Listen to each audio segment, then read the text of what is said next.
საქართველოს შოტოკან კარატე-დოს კონფედერაციის გუნდის წევრების ვარჯიშები 166 სკოლაში ჩატარდა.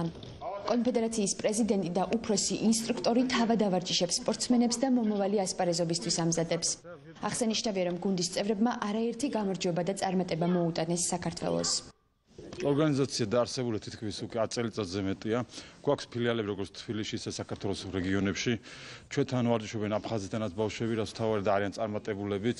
ვიღებთ როგორც ნაციონალურ ტურნირებზე მონაწილეობას, ისე ქვეყნის გარეთაც, საერთაშორისოზე. წელს ბევრი წარმატება გქონდა, ისრაელში ვიყავით ორჯერ. 5 იანვარს ჩატარდა მსოფლიო თასი, სადაც ავიღეთ ყველა სინჯის медаლი, აქედან 4 ოქროსი, 2 ვერცხლის.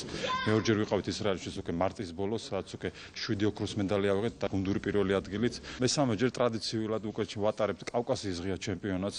ბოლო კავკასიის ღია ჩემპიონატი, რომელიც 29 მაისს გაიმართა თბილისში. არ მოველოდით ამ ქვეყანას. დაახლოებით 200-მდე სპორტსმენი იყო ჩამოსული 8 ქვეყნიდან. ყველანი ვეცადეთ, რომ კარგად ჩაგვეტარებინა, ყველა კმაყოფილი დარჩა. 7-8 აგვისტოს სტამბულში გაიმართება ევროპის ჩემპიონატი კარატეში, სადაც ჩვენც მივიღებთ აუცილებლად მონაწილეობას.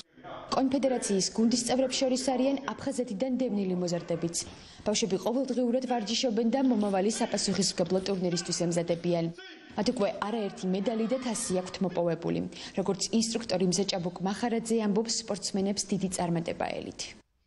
კავკასიის თასი ჩატარდა, სადაც ავიღე 2 მეორე ადგილი, 1 მესამე ადგილი.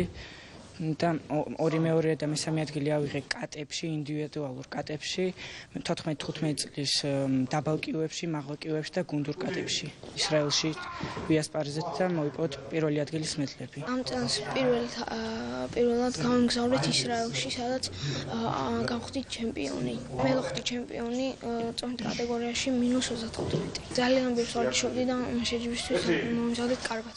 ნაკვირას იყო კავკასიის თასი, სადაც მოვიპოვე პირველი და მეორე ადგილი. პირველი ადგილი ინდივიდუალურ კატაში, ხოლო მეორე ადგილი გუნდურ კატაში. კავკასიის თასზე 8-9 წლებში ავიღე პირველი ადგილი. ეს იყო მე-6 გამარჯვება და მომავალშიც არ გავჩერდები და ბევრი გამარჯვებას მოვიპოვებ.